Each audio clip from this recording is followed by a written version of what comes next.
Now to discuss this and so much more from the Texas Public Policy Foundation, Jason Isaac. Jason, I know we have to rein China in, but they don't seem reinable.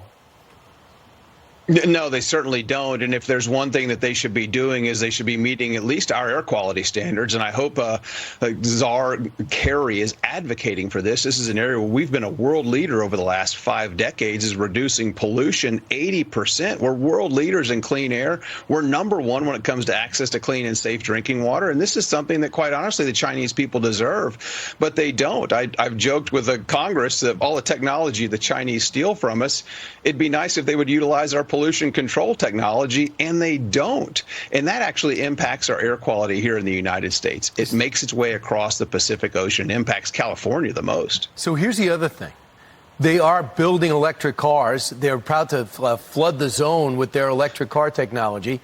We know that they got the rare earth and stuff they don't have. They're buying in places like Congo.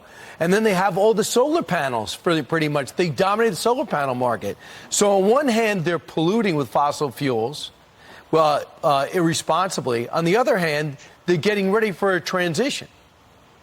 Yeah, and they're baiting us. They're actually, over 40,000 kids in the Congo working in Chinese-owned and controlled mines to feed our electric movement, if you will, for no environmental benefit whatsoever. We continue to produce more fossil fuels in this country and do so more responsibly than anywhere else in the world. And that economic prosperity has led to incredible environmental leadership here in the United States. And any country that has a high-carbon lifestyle has a clean environment. And, John Kerry lives this high-carbon lifestyle, but yet he's going to China to profess against it, which is just incredibly ironic. And I'm sure he's not going to turn his emission reports into Congress like he's supposed to do under a Biden executive order, that he's supposed to be recording his emissions, and he's not doing it. You know what's so interesting? You always look for leverage, Jason.